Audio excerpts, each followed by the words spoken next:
Yeah, still feeling a little under the weather, but you know, the weather out here is pretty good, and you know, time nor tide waits for anybody because they're sick. So a couple more shows for you guys while I still kind of sound like this, so deal with it. An interesting phenomenon I'm finding with the show as I keep on doing it is that as time goes on, I seem to get a lot of questions rapid fire at. And what I mean by that is that out of nowhere, a whole bunch of people will ask me about the same thing that happened way back when, and it seems like it comes out of nowhere, but I know better. I know that somewhere on a forum somebody brought this up and then happened to drop, oh, that's Tiger about it. He was there. He knows all about that kind of thing.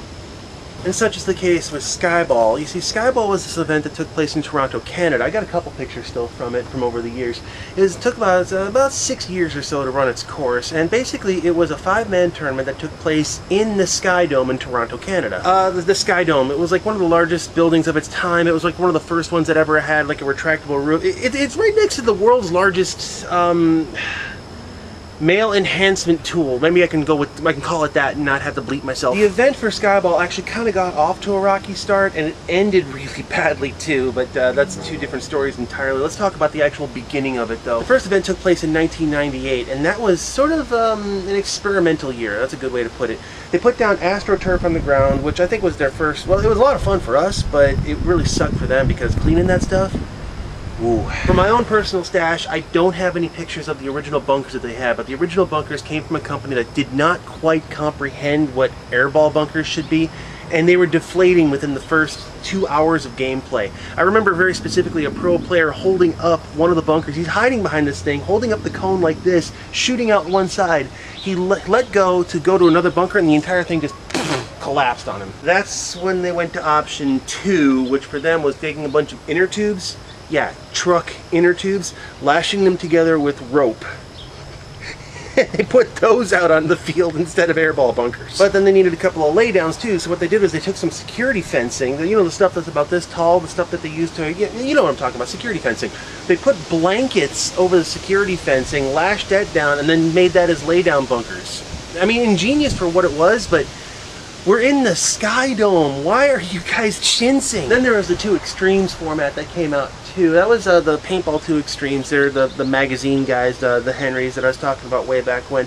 You see, they came out with their 3-man format, which I guess was Australopithecine X-Ball, I guess is a good way to put it. You had 3-on-3, and then they had like a points format that if you managed to hang the flag with an opposing player still left on the field, you got X amount of points. If you eliminate all the other players, you got a little less than that. And you know your format is really bad when mid-game, both teams leave the field. I mean, there were a couple teams that actually stuck it out, but ooh, there were a whole bunch of really mad players that were trying to play this format going, this sucks, and they just left. And interestingly enough, they kept the Paintball 2 Extremes moniker and ran with it as their magazine title, and I think it still exists to this day, but what do I know? The main story I want to talk to you guys about was the team that I was playing with, the Team Internet project. Now, Team Internet was sort of a pickup tournament team, if you will. What we would do is we would go online and say, hey, I want to go to this event, and we would find a whole bunch of people and we would all organize and just go, and it was fun, you know, we had a good time with it. And we also decided to play stock class at this event as much as we could. Now, yeah, I understand. Why are you going to a tournament and playing stock class and pump? Well, because number 1, it's fun. Number 2, it's economical.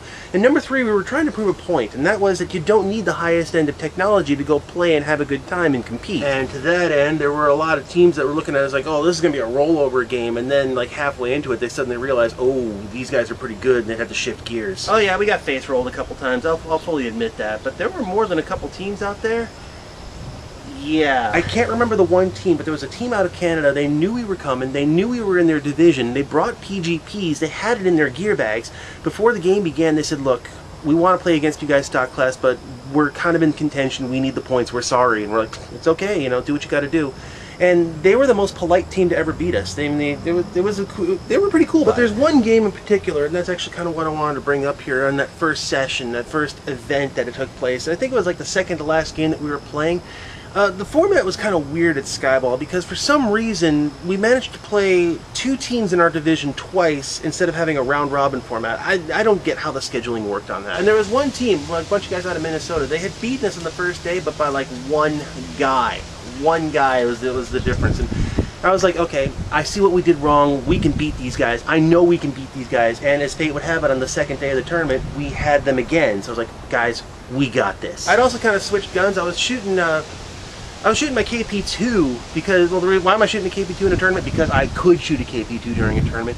But I switched my KP2 to the Piranha because I figured, you know, if I'm going to hang back, the very least I can do is throw a little bit more paint. And, you know, instead of one ball every couple seconds, throw about like 3 or 4 balls every couple seconds. As a team, we are hyped. We know exactly what we need to do. We know what we have to get accomplished, and we're zoned. We're ready to go with this. So on the word go, swing up, and I lane my corner guy. Now, laning with a pump gun, a lot of people say, oh, you can't do that. Yeah, you can if you know what you're doing, and that's exactly what I did, and I got my corner guy right off the break. I'm anchoring in the center. Shives moves out to the corner. He takes out his guy. Kennedy, I think he moved up about the 50, and I think he takes out his guy. So before we know it, we're up, you know, 5-2. One thing about the Skyball tournament was that it was an audience-friendly tournament, so we had lots of people watching from the seats way over here.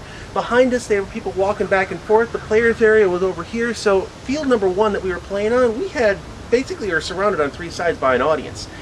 And very early on, okay, we got the first guy and everybody's like, oh, okay, yeah, they got one. Then we took out the second guy. Then people started taking interest. By the time we took out a third guy, you could kind of sense the audience was going, wait a minute, the pump guys are going to win one? They sent one guy up the middle to grab the flag, and I shot him before he got to the flag. But, you know, he went to the crunch over like this and hide the hit long enough so that the referee was like, oh, he got the whatever. But, yeah, after a little while, they took him out. And I think it was Kennedy who made the move up the side to take out the last guy. And when they took out the last guy, the entire building just exploded. I can't even explain the sound that was made by the entire crowd watching. But what I can tell you is that there were people in the vendors area on the opposite side of the Sky Dome who heard it and figured something big had to happen. So we all kind of get up and start to sweep the field. I run past the guy with the flag, grab it from him because, you know, the rule said you had to stand there with the flag like an idiot. And as much as I'm a fan of win like you've been there before, sometimes you gotta make a showstopper. So of course I ran over with the flag, got to where the flag station was, turned around, did the Nestea plunge with the flag. So I'm lying there on the ground laughing hysterically, and one of the referees kind of leans over and he says, I wish you wouldn't have done that. And I look up and say, why? He said, because you just landed at about a case of paint. None of them broke, so you know it's all legal and all that. I did the turning spin, he checked me out, said, yeah, you're clean. You